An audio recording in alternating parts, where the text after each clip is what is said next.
Cyberbullying by Shan, Darsh and Bilal. What is cyberbullying? Cyberbullying, harm doing or harassment that is directed to vulnerable targets and repeated. Targets are bullied in social media websites. Bullying surrounds a large range of aggressive behaviors, including cyber violence and threats. Dr. Dan always says, a person is bullied when they are exposed to something over and over repeatedly. They have trouble defending themselves in cyber and verbal bullying. Cyberbullying is a way of exposing or making fun of people online. There are many websites that people get bullied on, such as Twitter, Facebook, Google+, Instagram, and Kik.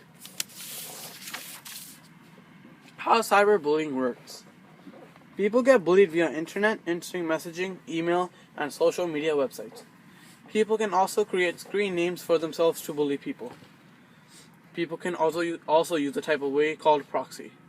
They use someone else's help to bully the victim. In an article, there was a kid named Alex.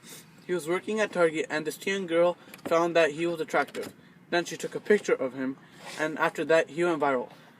There were many girls that liked him, but at the same time, people posted death threats to Alex and rude comments on his face. There are many ways that bullying can occur, like direct attacks and proxy attacks. Why does cyberbullying occur? Cyberbullying just doesn't occur for fun. There's a reason for it. One of the main reasons why people cyberbully is that people tend to get jealous. When people get jealous, they do things to the person they're mad at or jealous at. They would post mean things to their blog or timeline to make them feel bad and unwanted.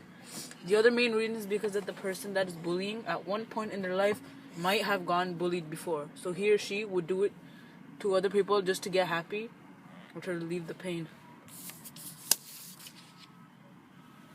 Who gets bullied? The number one target for cyberbullying are teens between the age of 14 to 17 and get bullied more than kids between the ages of 10 to 13. Many people get cyberbullied and many are singled out and get cyberbullied.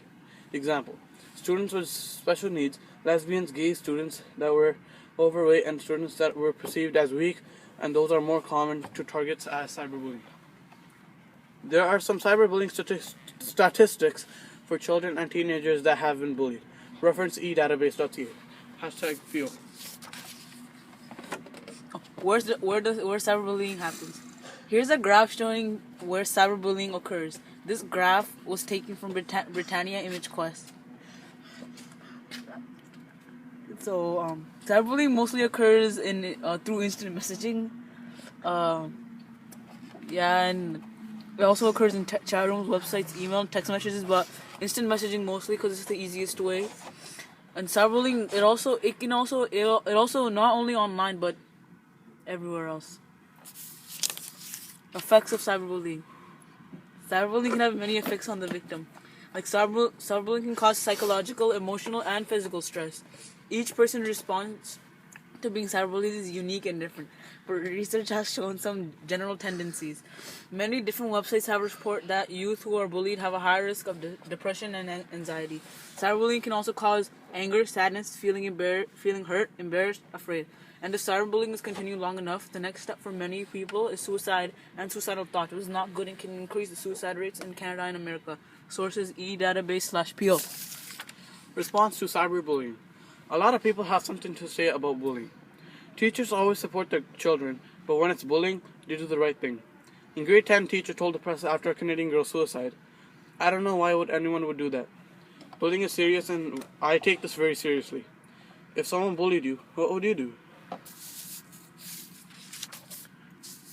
Prevention towards bullying.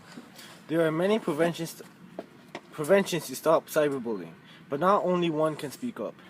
There are many more that can speak up and make a change. Parents should be going through their kids' website to see if they are safe or are not bullying anyone, because sooner or later they can find out and might get into trouble of what the kid said.